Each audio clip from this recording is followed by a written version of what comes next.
মিছিলে হাঁটা মানে সংগ্রাম নয়, মিছিলে হাঁটা মানেই বিপ্লবী নয়। সংগ্রাম মানে গভীরে জমে থাকা আগুন, বিপ্লব মানে গভীরে জমে ওঠা প্রতিবাদ। জীবন ও সংগ্রাম এক মুদ্রার দুই পিঠ। এই ছোট্ট কথাটির মর্মার্থ তিনি বুঝতে পেরেছিলেন সেই কিশোরী বেলা থেকে। তারপর মাটি, জল, আগুন, আকাশ ছুঁয়ে ছুঁয়ে একদিন জমাট পাথর। সেদিনে সেই ধিকি ধিকি আগুন বুকের মেয়েটা আর জ্বালামুখী অগ্নিকন্যা। তার সংগ্রাম, প্রতিবাদ আজও অব্যাহত। চাঁদ সূর্য একসাথে আলো দেয় তার ব্যক্তিত্বে। কর্মই ধর্ম, মানুষই তার কর্মের দ্বারা দেবত্বে পৌঁছায়। তিনি দশভুজা, তিনি দশভুজা হয়ে 10 দিক সামলান, আগলান। এত দায় দায়িত্ব সামলেও তিনি সাদা কাগজে অক্ষর আঁকেন, ক্যানভাসে রং তুলি, আবার কখনো কখনো কাঠই, কখনো বা কণ্ঠে সরগম। শিশুর মতন সহজ, সরল, সুন্দর তারও একটা মন আছে। সে মন তাকে তাড়িয়ে বেড়ায় কাশফুল থেকে ঘাসফুল, মাটি থেকে আকাশ। জীবন যুদ্ধে তিনি শিখেছেন শূন্য থেকে কি করে সংখ্যা জুড়তে হয়, কি করে গনগনে আঁচে পুড়ে পুড়ে খাঁটি সোনা হতে হয়, মানুষ হতে হয়।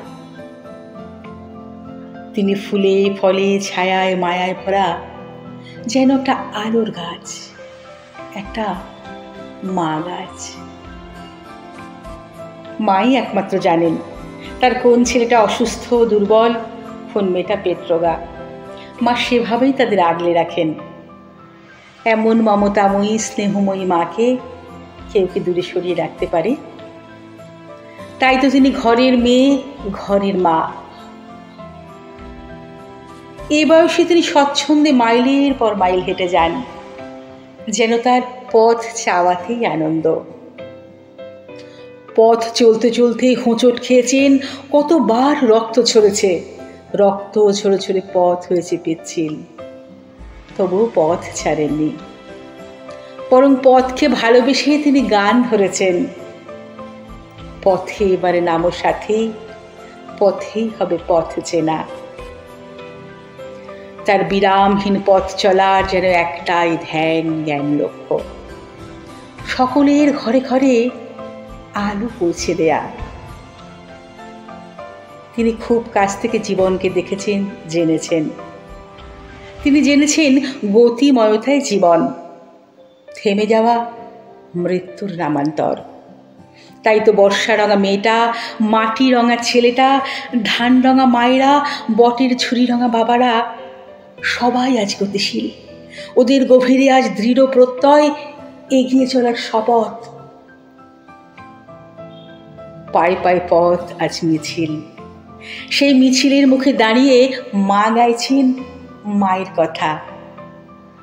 আমি বাংলায় গান গাই, আমি বাংলার গান গাই।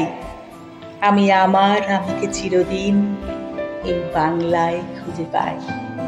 আমি আমার আমিকে চিরদিন এই বাংলায় খুঁজে পাই। আমি আমার আমিকে চিরদিন এই বাংলায় খুঁজে পাই।